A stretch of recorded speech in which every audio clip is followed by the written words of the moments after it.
We're going to start. She is having a little problem connecting. Once again, I'm going to do a quick introduction, and because we have a different audience, we need to introduce ourselves as if this is a fresh presentation. My name is Julio Escobar with the Archdiocese of San Francisco Restorative Justice Ministry. We provide services in jails that are in Marin County, San Francisco, and San Mateo, including juvenile facilities. And we work with families who lose people in homicides. We have 3 homicides right now, and 1 in San Mateo County which happened.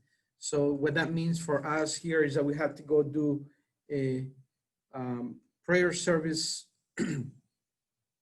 for these people, and then try to find out their families and what the needs may be. But that's part of what we do in trying to help the families through the grief and the healing process. And then the other element of restorative justice is working families of the incarcerated in a similar way. For example, I didn't mention this yesterday, but working with a family whose a mother whose son just got killed inside a prison in Susanville, and this was in April. She was expecting him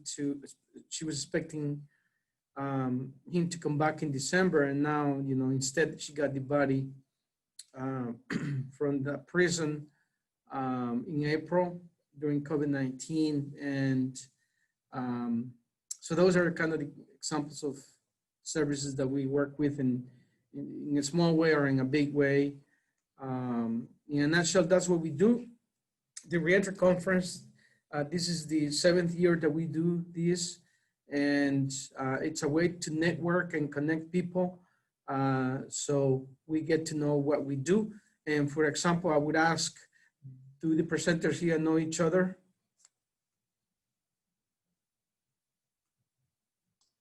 Well, I know. I've met Angel. I know Angel. And it just has been a pleasure just to meet Michael and Hector. So I'm just meeting Michael and Hector. Yeah, so that's the idea, that for us, we continue to meet and network each other so that we can provide better services to the people that are mostly coming out of jail and prison, so we can help them, for those people that are looking for change. So with that, I want to introduce, our first presenter is not here yet, but we're gonna then introduce Richard Beal with your service of Tenderloin Housing Clinic.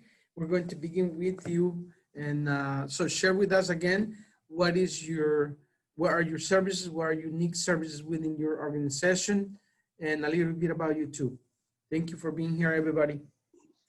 All right, thank you, Julio. Thank you, for the Restorative Justice Ministry, all the work that you do. It's been a pleasure, to have the opportunity to speak, for the last 5 years at the Reentry Conference.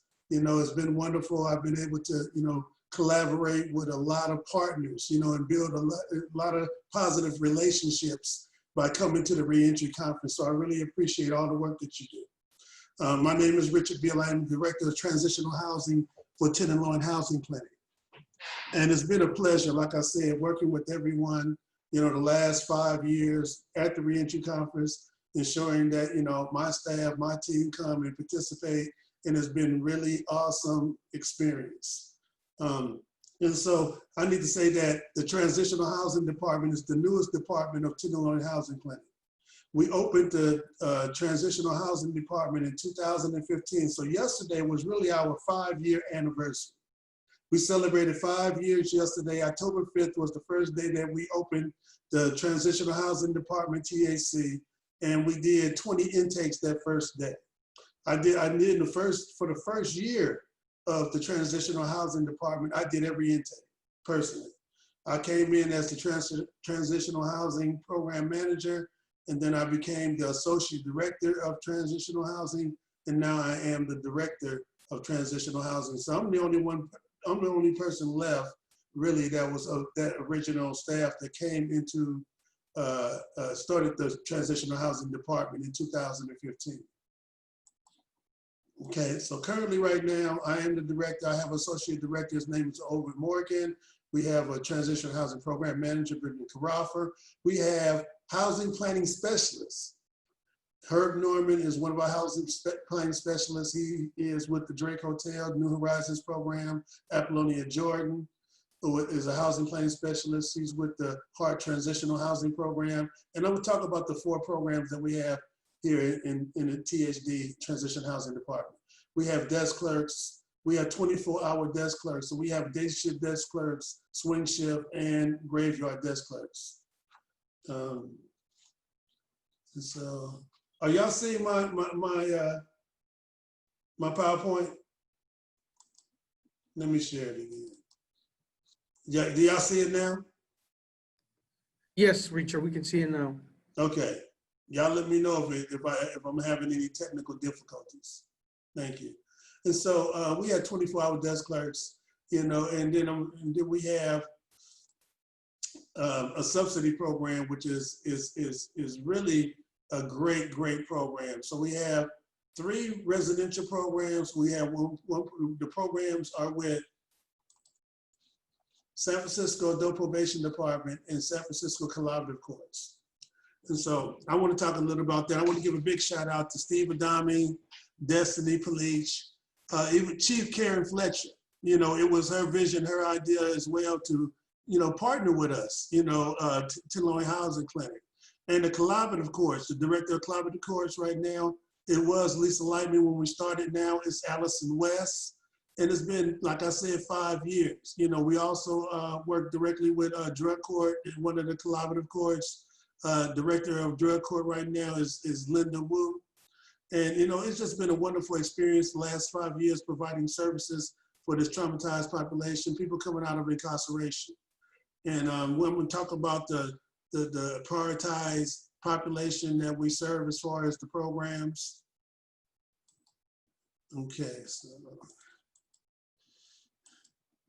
here we go. Let's talk about the referral process. So to come into the HealthRIGHT Transitional Housing or the DRAPE, which is the New Horizons Transitional Housing Program, all referrals must be approved by the DPO, the Deputy Probation Officer, and sent to TAC during open enrollment periods.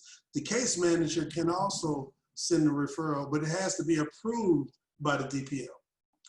Applicants must be on probation depending on the program and have a specific time remaining on probation. For the Hart Hotel, they have to have 3 months of supervised probation left, and for the Drake New Horizons, they have to have 6 months of probation, supervised probation. TSC at the close of each open enrollment period conducts a lottery, and we draw 40 names to fill the wait list. And so we have a referral period. Say the referral period is going to be from today until like the 16th. People, they send in the referrals to our fax, or they email it to us. They email every referral, we put it on our referral list. And then at the end of the open enrollment period, say it might be 10 days, it might be 2 weeks. Then I do a random numerator lottery. And then I come up with 40 people to get placed on the wait list. And then those 40 people, as the numbers come up, that's how they are prioritized on the wait list. And then I call them and let them know, guess what, you hit the lottery, you're on the wait list, and you will be have the opportunity to come into the program pending unit availability. And so applicants, they attend the orientation. And what we do now, because of COVID-19, we're not having a physical orientation. We're doing a phone screening type of orientation to let them know what the rules and the expectations of the program is. And so when they come into the Drake Hotel, and so it's a lot of things, components is going along with the Drake. So what we have is we have like a 30-day orientation period, for the Drake that's called phase 1. And so during that phase 1 period, they can't have any overnight passes or anything like that, and they can't have any visitors. And so it's some things that go along, the longer you stay in the program, then the more privileges that you have as far as some of the things that you can do while you're in the program. And then the first 10 days of the program, within the first 10 days, we develop an individual permanent housing plan for you. And so the San Francisco Collaborative Courts is just that, it's collaborative courts. All referrals are initiated by collaborative course case managers sent to TAC. Applicants must be on probation or court-appointed probation. Applicants are placed on the wait list, screened by TAC, the housing planning specialists and the case managers, and those are eligible to move in as vacancies become available. And so there is no open enrollment period, it's always open. So usually when we get a collaborative court client, it's from either drug court, veterans court, and we're going to talk about all the courts and everything and how collaborative court works later on in the presentation. So the HealthRIGHT Hotel. The HealthRIGHT Transitional House is located at the HealthRIGHT Hotel. It's 27 SRO units, that's single room occupancy. It's 6 months up to a 1-year program. They don't pay any rent. You know, it's on-site. We have an on-site office, and we also have a front desk and a resident manager there now. And so as you see, it comes with some amenities. You know, it's a single room, obviously. There is no visiting. You know, they can only be visited by the case manager or the DPO. And they do have a curfew. The curfew is 11 o'clock, Monday through Thursday, and then Friday and Saturday it's 11:30. And then after the 30 day, after they go through phase 1, they can request overnight passes, where they can, you know, if they've been compliant in the program, they can get an overnight pass where they can, you know, spend some time with their family or their loved one. And it has to be approved, of course, by the DPO. And let me tell you about some of the rules and eligibility criteria for the HealthRIGHT Transitional Housing Program. So as I mentioned before, general eligibility criteria. To get into the HealthRIGHT Transitional Housing Program, you must have at least 3 months left on supervised probation.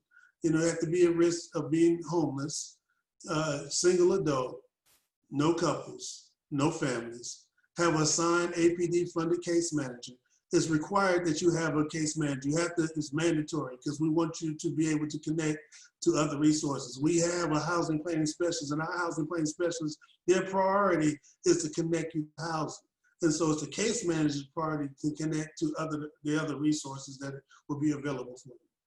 You have to be willing to sign a participant agreement. They do not have a lease, so it's a participant agreement that we put together that's saying that you agree to participate in all the policies and procedures of the program. It's required that you are involved in CAS services. That's Community Access Service Center located at 564 6th Street. Currently right now, they have a lot of Zoom groups that's going on. So currently right now, they're doing Zoom groups. And you must have the willingness and ability to obtain some type of income. And so we encourage, you know, for them to be able to obtain housing, they have to, you know, obtain some type of income. And so that's one of the things that we identify in the individual permanent housing plan. The first 30 days is, you know, signing them up for either general assistance, is they eligible for unemployment, see if they're a veteran, we get them on, you know, the veterans list for housing. You know, if you're a senior, see if you're eligible for any other subsidies. And so we do a thorough housing assessment that first 30 days. So the initial is the individual permanent housing plan. We identify all of the issues, the 7 indexes. We identify, you know, whether you have, you know, your mental health, employment, substance abuse issues. And so we develop the individual permanent housing plan, and then we have a detailed housing assessment plan within the first 30 days. When you come into the program, you're given a welcome kit. You know, it's a like hygiene kit. It's going to be the rules, and it's a binder we give you saying welcome to New Horizons, our HealthRIGHT Transition Housing Program. You know, and then it's some resources in the binder as well. And then, you know, we give you the hygiene kit and some other things, flip flops, all of that type of stuff is in the welcome kit. We let them know that, you know, they don't have any tenant rights. It's a transitional housing program, temporary housing. You cannot bring more than 2 bags of belongings, 2 suitcases of belongings into the unit because it's temporary transitional housing. You're only going to be there 6 months to a year at the end of your probation. And so we want you to, you know, realize that this is just a temporary stay, that our goal is to transition you into permanent and stable housing. TAC, we do weekly room inspections to make sure that, the room maintains, cleanliness and, no habitability issues or anything like that is going on. You must actively continue to work with your APD funded case manager and maintain compliance with the probation department. You have to actively participate in housing searches with the Transitional Housing Program Manager and apply for all eligible housing options. The subsidy program. And in the subsidy program, I've always been really excited about this program. It's the New Road Subsidy Program, and it provides 6 months of rental subsidy for probation participants that meet general eligibility requirements. And they have to be qualified for this program. You have to have 90 days of verified employment, that means pay stubs, with a net income of $2,200 a month. And the reason that is like, say if your rent, we wanted to, your net income to be like double the amount of rent. So the way we came up with this grid was we estimated that the average for SRO is like $1,100 a month. And so we say $2,200 a month, because once the subsidy is over, we still want you to be able to maintain your unit even after the completion of your 6-month subsidy. So we have a lot of relationships with other single occupancy hotels. And from that relationship, we have been able to transition our clients to be pretty successful. Right now we have a success rate of about 40%. About 40% of the participants we are able to place into SRO hotels. Some of them are reunited back with their families, so they go back to their families. So that's why we always say the goal is to transition them into permanent or stable housing. Now, when they go back to their family, reunite that stable housing. So, it's been a very successful program. The New Road Subsidy Program, the max for the subsidy is $350 a month for 6 months. The participant pays a monthly tenant contribution minus the $350 subsidy. Example, if your rent is $1,200 a month, we pay the subsidy of $350 for 6 months. So that means you have to pay $850. In other words, at the end of the month, you come and give me a money order. We fill out the paperwork, everything for the subsidy program, see that you're eligible after through the pre-screening process.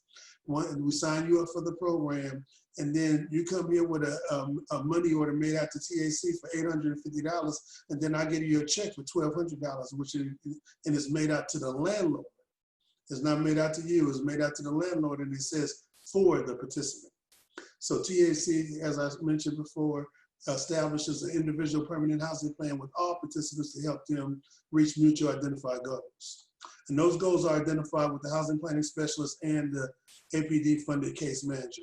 Currently right now, we have a lot of APD funded case manager partners. We have citywide. We also have men's mentoring movement we're working with. They have case managers. And also we have senior ex-offender program, and they've been great partners, connecting our clients, this traumatized population to, wonderful services, primary care services, mental health services, substance abuse services. And so it's been a wonderful collaboration. We've been very successful. The New Horizons Transitional Housing Program. This is Drake Hotel, located at 235 Eddy Street. And this is the first program that was opened up as far as residential transitional housing. Like I said, it opened up. We did the first intakes on October the 5th, and it has been wonderful. The building was completely remodeled. It didn't have an elevator. They built you could put in the elevator. It put in 2 new laundry rooms, brand new. It put in offices in the basement. The whole basement was remodeled with offices. And so it's been completely remodeled. Also, every unit was completely remodeled. Every unit comes with a microwave, a mini fridge, as you see, a kitchenette. And really, this just is a corner shot of what the kitchenette looks like. But it's really a beautiful unit. It comes with a dresser and a twin bed. And it has bed bug resistant mattresses. Matter of fact, we don't use covers. We have the whole mattress is bed bug resistant. And so, as I said, this whole building has been remodeled. It's been a very successful program. To be eligible for the New Horizons Transitional Housing Program, you have to have at least, it says 12 months of probation here, but it's now, 6 months of probation to send a referral. And then you can stay up to 12 months. After 12 months, you can have the opportunity for extension. you have to be at risk of being homeless. And we prioritize, you know, people coming from residential treatment. At the Heart Hotel, we prioritize people coming from prison. Really, now we changed the priority for the Heart. I need to say that they can come from prison to the Heart, but at the Drake, we prioritize people coming from 6 months of residential treatment. And so they have to complete treatment and have to be approved by their DPO. And it's the referral process is still the same. They can be referred by the case manager or the DPO, but if they refer by the case manager, the DPO has to approve it. And so everyone, once again, is assigned APD funded case manager. They sign the occupancy agreement. And in both programs, the Heart and the Drake, you know, it's a clean and sober living environment. And so we still have, the same rules that apply at the Heart. And the only difference really between the Heart and the New Horizons program is that one is 6 months and the other is 12 months. One, the priority population is people coming from enhanced outpatient and PRCS coming from prison. And for the Drake New Horizons program, the priority population is people coming from residential treatment. So those are the big differences between the programs. Everything else is pretty much the same. Both of them we have the program savings, we have a savings program. And the savings program has been very beneficial for all the participants. We did an analysis with some data, and we realized that over $350,000 has been saved by our clients through the savings program. It's been very, very successful. And so the way that works is, if you have an income of from 0 to 500, you're required to save 10% of your income. From 500 to 1,000, 20%. From 1,000 up, 30%. And so we have had clients leave the Drake and the Heart with thousands of dollars, and from that money they were being able to save in the program, they were able to pay for housing. And if they were not able to be eligible for the subsidy program, they had the ability to supplement and pay for their own stay. And so it's been a really wonderful program. And then they can buy furniture, they can buy other things. So and with the subsidy program as well, because when they were saving money, we can help them with one-time moving costs. We pay the deposit, and we can pay $350 towards the first month rent through the subsidy one-time assistance. And so it's been very, very successful, both programs, the Heart and the Drake. So the savings program has been, a lifesaver for a lot of the participants, because they realize that they need to budget their money. And it came off the concept of, just saving 30% of, whatever your income is. That's what a max is, 30%. And so 30%, save 30%. And so a lot of times, people are telling me, even after they leave the Drake and the Heart, that they still are able to look at their income and save 30% of whatever their income is. So both of these programs have been very successful. So San Francisco Collaborative Course. So Collaborative Course Stabilization Program is 15 units located currently at the Broadway Hotel. That's 2048 Polk Street, and it's up to 6 months. Again, none of the programs, the participants do not have to pay any rent. Everything is paid for by the Adult Probation Department and Collaborative Course. And so there is no rent, anything like that. There is no fees, anything to pay by the participant. And so the rooms at the Broadway, this is just a picture of it, but they're really high ceilings, very roomy, really nice, a lot of room in all the rooms at the Broadway. And so Collaborative Course, you must be enrolled in one of the following courts: behavioral court, community justice court, drug court, veterans court.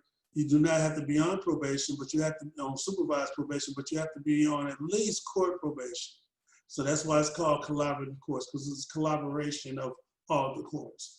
And only requirement too is because they're in collaborative courses that usually before COVID, they was having to check in with the judge once a week. But now because of COVID, it hasn't been like once a week. The case manager has been checking on the client every week. But it's a 6-month stay with the possibility of extension based on compliance and, what are you doing as far as, transitioning to permanent stable housing. And you see all of them said the possibility of extension. That is because, you know, a lot of times they might hit the lottery, or they may have some type of pending moving date, and it might extend past their 6 month, 9 month, 12-month stay. And then we have to put in an extension request saying this person has an exit plan.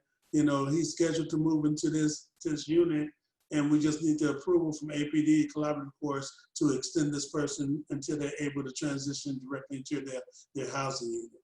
And so that's why we always say this opportunity for an extension based on what the exit plan is. And so that's pretty much all the 4 programs. All of them work with housing planning specialists, you know, and like I was saying before, you know, it's just been a wonderful program. We've been very successful. 40% of the people that enter the program and enroll have been able to be placed in permanent or stable housing. And right now what we're working on is developing a relationship with HSH so we can transition our clients directly into permanent housing from the transitional housing department. And so we're building that bridge. We have a lot of relationships with a lot of SRO landlords. And so that's been phenomenal as well.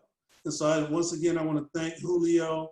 I want to thank APD, all our partners, all the case managers that we work with. You know, it's really been a great experience over the last 5 years.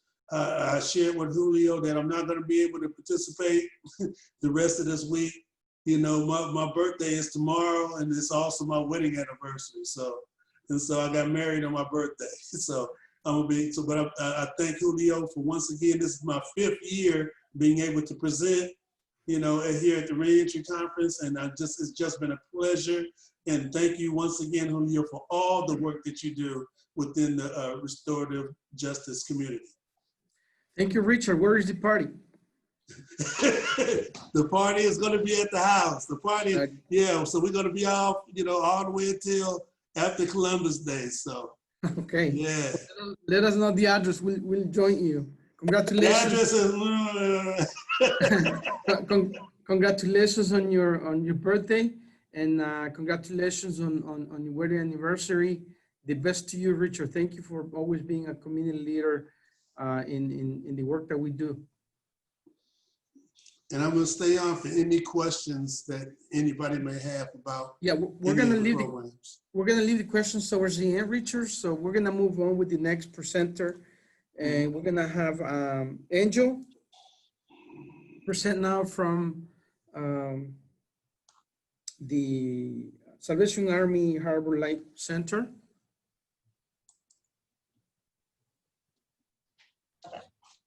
Hello, hi everyone. My name is Angel Carter. I'm the Intake and Network Manager for the Salvation Army Harbor Light Center.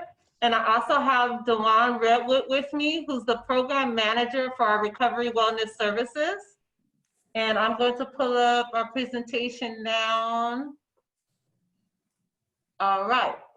So the Salvation Army Harbor Light Program is a long-term residential program. We also have a shorter term program, the Recovery Wellness Services, which is for 30 days. And I'm going to let Dewan tell us a little bit about that program.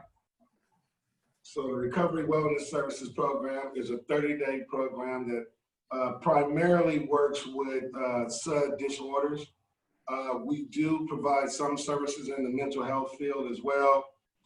We are providing services to restorative justice, and we're also contracting out with hospitals right now and some city-funded contracts.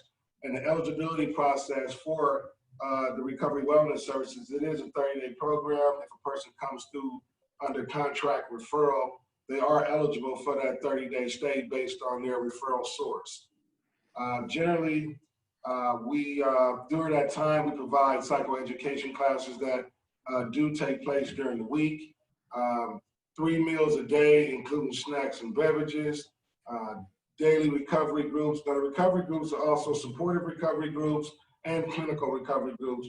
And the reason why we say recovery supportive groups is some of them are based on the recovery support, and also other groups come out of our clinical curriculum. Drug and alcohol recovery counselors are available. Peer support for those who are stabilizing within the program and looking to grow. We have a direct transition from the 30-day program to the long-term program if a person is interested in long-term treatment as well. Social gatherings and groups, AA and NA meetings that we're doing right now virtually. So we're staying connected to our recovery community through virtual, and we're providing access to our clients for virtual meetings and virtual support groups as well. Long-term residential treatment assessment is available for those who come through the program. We do work directly with our intake and network manager for those assessments. Supportive services referrals, because unfortunately everybody that comes to our program may not identify HealthRIGHT as a long-term solution. And so those that do fall under that category, we do provide supportive service referrals for those. And also job placement is something that has been in the talks and in the works. And we're going to probably launch that more on the residential side and then have it transition down. Thank you, Dewan. And so once a client is done with recovery wellness services, if they choose to stay in our program, they can transition to the long-term residential side, which is 6 months to 2 years, and even longer. So if a client is not ready to leave at the 2-year mark, we will continue to work with that client until they're ready to move on. So on the long-term side, you get some of the same basic things as you do in recovery wellness. Prepare meals. We have chef here, so participants do not have to cook. They are provided with different meals, so they can have pizza one night to Hispanic food, Asian cuisine, all different type of gourmet meals here. We always get lots of kudos for our meal services. They also get daily therapeutic educational classes, weekly process groups, weekly AA/NA meetings, individual one-on-one counseling sessions, a residential sober support system. So here we have what's called phases. So clients are in cohorts together. As clients come in, they'll be in the phase 1 together. And then those clients usually transition to phase 2 together and phase 3. So we always have an upline that helps to, bring other clients along. We have physical exercise classes. We have a client who's actually a licensed personal trainer who does groups here on campus. And he's been very much a big help. We do it in our recovery wellness services and on our long term. So that's awesome. We have a small gym here. We have a resource center here. We have a library and a rec room. So they have like video games and TV and board games and things to have competitive, fun, and to utilize some of their cognitive thinking skills. So it's a really good thing. And linkage to employment and housing is a major thing before a client leaves. We want that client to have some type of access to housing or employment. Some individuals are reunifying with their families and going home, but others need to find permanent housing, or sometimes they choose transitional housing as they move along on their journey, but we will help them with that process. So mission criteria is, I have something back on my way. So number 1, clients have to be seeking substance use disorder services. So we are not a housing only facility. We are a treatment facility. So that's one thing that needs to be really clear, because we're not like an SLE. Clients have to maintain their schedule here. They have to go to groups and classes. They have to meet with their counselor and get a sponsor and work the 12 steps. So those things are constantly going on throughout the treatment stay here. And you can't just work and come back and just kind of do your own thing here. We're not designed that way. Number 2, client has to either have be approved for some type of contracted bed placement. And I'll get into those at the end of the slides. Clients should have some type of diagnosis related to substance use disorder, and that could be, alcohol use disorder, cocaine use disorder, opiate use disorder, meth use disorder, and other things. Also, a client can have a mental health diagnosis, but we are not a dual diagnosis program. So we don't have any psychotherapists here on campus. We're not overseen by any type of psychiatry services. But clients who do have a mental health diagnosis, as long as they're stable and they have connection to those services on the outside, we can typically work with those clients. Right now, we're not overseeing clients that have methadone maintenance. However, we are overseeing clients who have MAT like Suboxone or Vivitrol. Clients have to be willing to comply with rules. You know, we have rules here to maintain the safety of the house and to provide a healing environment. Clients have to be able to independently care for their ADLs, activities of daily living, so they have to be able to groom themselves, feed themselves, be mobile, and get around for themselves. They have to be able to safely interact with and live around others. We're a large facility, so we have the capacity to serve 136 men and women in our residential programs. And we also have a family unit on our campus, which is an emergency shelter for families. So we have a lot of people on our campus at any given time. So for clients who need smaller environments, we might not be the best solution for them, but Recovery Wellness is our smaller unit. It's only 40 people. And so we have some options. We can place clients who have to register as a sex offender or arsonist, are convicted of a 290. We have what's called the PTM, Protecting the Mission. We have families on our campus, and we just can't place those clients, okay? But we do have resources, so if anyone needs some resources, I can always email that to you. Ultimately, a client has to be willing to do case management, you know, and get a treatment plan together and have goals. And those have to be the client's goals, you know, things like well-being, employment, or education, reunifying with family, you know, what are their sober goals, their spirituality and housing goals, things like that. So that's our main goals. And moving on to the last slide. So how can I apply or be referred? So we have a contract with the Veterans Affairs, so the VA, and clients do not have to have VA healthcare in order to be eligible. They can have VA healthcare, but if they don't, they may qualify for a grant per diem with Veterans Affairs, and we would assess for that. One thing about our long-term program for vets, if a veteran is housed, they may not be eligible for long-term treatment services with the VA. However, if the client wants to take care of their own fees and come through program, that will be okay, but the VA might not pay for it if they're housed. But they will be eligible for our 30-day program. We also have a contract with APD for a 6 months contracted bed. So if a client is on probation, they can reach out to their probation officer and say, hey, can you refer me to Harbor Light? And the probation officer should know how to do that process. We also have a contract with Department of Public Health and the collaborative courts. We also work very closely with TAP, the Treatment Access Program. So if a client wants to get assessed and they're in the drug court or they are in behavioral health court, if they are in CJC, they can ask for their team to assess them for Harbor Light. We also work with clients who are in custody.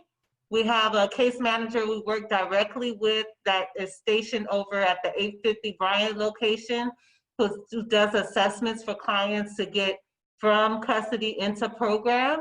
And so if someone wanted to reach out, they can reach out and say, hey, how do I get this client in? And I can make that connection. We also have a contract with Kaiser. So if a client has Kaiser coverage, they may be eligible for a referral, but they would have to go through the Kaiser's chemical dependency program in order to get that referral, or contact them at least, and they would be assessed through Kaiser. We also have a contract on misdemeanor behavioral health court. So if clients are in MBAC, they typically are aware of how to place those clients here. And then we can also have people who are self-referrals. And all they have to do is reach out to me. My email is in the contact angel.carter@usw.salvationarmy.org. And I also have Dewan Redwood's information, as he is our manager. If I'm not available, he'd be available to make sure that someone can get connected into treatment. I also will add our telephone number here, which is 415-503-3000. And that's the main number. And all you have to do is ask for intake, and they will get you to me. So that's the gist of it. And it's a mouthful. There's a lot of things that go on campus, a lot of social events and activities and engaging in recovery that I just don't have enough time to cover. But whoever wants more information, just email me and I'll get that information to you. Thank you. You're on mute, Julio. Okay, there we go. Thank you, Angel, for presenting. That's an amazing service that you provide that many people are unaware of. And thank you for the clarification, because to say that you're not just a housing facility, but you're a treatment facility as well, right? So let's see, we have any questions. Well, we're gonna wait for the questions last, but we're gonna move on with the next presenter. And we have Hector and Michael from HealthRIGHT in the Contra Costa area. Welcome to both again, and share with us what's unique about your services and what you offer to the population that we serve. Okay, how you doing? I'm Michael, and just trying to start this out where I do know for folks in San Francisco, HealthRIGHT 360, that's kind of a familiar agency in the name, and we are in Contra Costa County, and we are the Reentry network. And what we want to do is we're just trying to help the transition for folks that are returning from jail and prison, and trying to connect them with services in Central and East County in Contra Costa. Our model is a little different than some other places that we don't necessarily have a resource center. There is a resource center in the west part of the county, but our model is, we have this fancy name that we're the caseload managers, and I'm a field operations coordinator. So actually our office is more of like a staging area for staff, and it's the expectation that we go out and meet the clients where they are and help connect them with services. So transportation has never really been a barrier for folks connecting with us. So you could actually be on somebody. I have guys that have been on my caseload going on 2 years that have never really stepped into our office. So we'll meet them with some more partners. And so the part that networks in our name, it's important, is just a network of services out here that we try to connect folks with. Most of our referrals from the onset came from Contra Costa County probation. So, AB 109 were the predominant number of folks that we had referred in our caseload. We're going on our 4th year here, and as time has gone on, actually the number of AB 109s has actually gone down, and just among guys in general supervision and parole, we're getting a lot of those folks. I said kind of how folks get to us was mainly through probation, but what's cool about, sorry about that, us, folks can actually self-refer. So the minimum requirements is that you spend 30 days incarcerated in the last 3 years, and well, we're open to work with folks. With that whole AB 109 piece, there's a lot of agencies in the area who actually are funded. They actually have like AB 109 units. So we really want to try to help everybody who comes through the door. But again, resources are different based on folks' classification. So, as I said, right now, I have AB 109 folks. I have pretrial people. I actually have some. I saw one of the questions up there. I actually do have 2 guys on my caseload right now that are on federal supervision. And so the criteria is that you're returning and that you reside in our area. Trying to think what else I need to let them know, Hector. Yeah, so a lot of our services are just, or I think the main gist of our services is being able to connect people to the resources that are available. So a lot of the returning residents that you know we meet with, they don't know all the resources that are available to them. So I think the critical part, or that we play, is being able to make those connections. So when they come home, we're able to meet with them, provide a case management plan or individual service plan, we call them, an ISP, and we help them identify what personal goals they have. So a lot of times it can be around recovery, it can be around family, it can be about just around employment, it can be around whatever they want. And so we find the resources that are available to them. So like as Michael was saying, it might not be an AB 109 specific program because they're not on AB 109 probation, but there is other resources out there in the community that they might be able to tap into.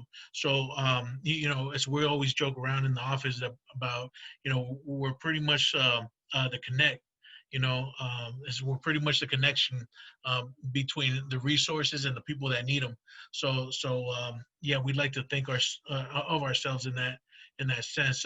You know, just being able to be experts on the local resources that we have. So that's why, you know, we try to outreach and build relationships with different agencies. You know, so that's why we. I think this is a blessing to be able to be a part of this, because as a lot of you guys know, a lot of people that come home from prison or jail, they get paroled or released to a certain county, but sometimes they just move around, right? So we have gotten calls from people coming from San Francisco. I've had guys on my caseload that are on probation in this county, but they're also on probation in multiple counties. So I've had people on San Francisco probation. I've had people in Contra Costa probation. So it's just a mixture of needs, you know, and of people that we are getting. But yeah, I don't know if anybody has any questions for us. Or I'll go ahead, Mike. And I did have something else I wanted to throw in there too. Is just kind of I know we don't feel like our work is done, but I see over this time there's been just leaps and bounds with the connectivity efforts in the county. So like right now there's a program in the jails through the Contra Costa County Education where they're starting their transition planning while they're in custody. And then part of that is folks are getting referred to us, you know, 2 months before they actually get released from jail, so we can start making connections. Actually, before COVID, we would actually go in, you know, guys would refer to us in custody, we'd actually go in, meet them, and, you know, with the hope that, you know, you're seeing a face and a name, and that would increase your, likelihood of connecting with us when you get out. And our thing is totally, even though we are getting a lot of referrals from probation, it's totally voluntary. There's nobody that's forced to come with us. So pretty much if you know anybody who fits that criteria, and it's just that, you know, you're really laying your head in Central and East County, and that you're returning, that you would be eligible to work with us and what we could help support you with your transition back. And also, if anybody knows of anybody who's interested in volunteering as a mentor, we have a mentoring program. So, you know, out in this area. So if you guys know of anybody that's looking to get into the volunteering of, you know, like a peer mentor, you know, somebody who has been incarcerated in the past, who's ready to give back, we're always looking for those types of folks. And then I'm also going to add a link to a resource app in the chat. I'll add a link to our resource app, so you can access it on your phone. You can pass it around to your clients, or if you're in need of resources, or if you would like to get listed on this application, please reach out to me. And yeah, so thanks, Julio. Okay, let's see if we have any questions here. I don't know if you answered this question, Richard, but does TCH work with clients on federal supervision or probation? So we only work with clients that are on San Francisco supervised probation or San Francisco City and County Court probation. And so they can be on federal supervision, but they have to be on probation as well in the city, county of San Francisco for us to house you. Okay, and yeah, the name of the last panel, so I can get it correctly, let me read it. It's HealthRIGHT 360 Reentry Network Contra Costa, to answer the question on of our last panelist. Okay, let's see, another question. Yeah, in regards to Salvation Army, Angel, there are no questions, but I have a question. How does that work in terms of, yeah, how do you, so do you have two different facilities, separate facilities, one for men and one for women? So we have the one facility with different dorm areas for men and women. So it's a co-ed program with different units for male and female, men and women. Okay, and there are no family visits. Well, right now due to COVID, you know, nobody's really visiting on campus unless it's been pre-approved. But due to confidentiality and the way the room structures are set up, we don't have families coming on, but clients can go visit their families at their homes at a certain point in their program. Mhm. Hey, Angel, I have a question. Yeah. So with before COVID, because actually I had a couple clients that went to your spot, and I didn't really know. Unfortunately, my last guy didn't stay very long. But my question was about following him as his case manager. Like a total blackout period, or is it if I have somebody else go there, could I come see him? Right. So we don't consider it blackout. It's a stabilization period that they have for 30 days. In which we want to limit the ins and outs a client has so they can acclimate to program, get to learn the campus, link in, and things like that. However, for case management services, medical services, or legal services, clients can go through with those appointments because it has to do with their physical or mental well-being. So we don't prevent that. You could see your client here on campus. Okay, thank you. Absolutely. Okay, well, thank you. I'm going to close this session basically with a big thank you, Angel and Richard and Hector and Michael. Thank you for being here. Shenya had technical difficulties, so she couldn't join us, but we're gonna keep you here in the loop. We're gonna send the brochure next week with the links of the recording on YouTube for everybody to have, so we can, for those people that are interested that weren't able to make all these sessions, then you know they can join and see what we have. But this is only the second day for us, and we have one more session today, and we have basically 100 sessions for the week. And a lot of great resources like yours that are going to be presenting. And we have Wednesday, Thursday, and Friday. We have the Sheriff Department on Friday early on. And then we have the Public Defender at midday on Friday as well.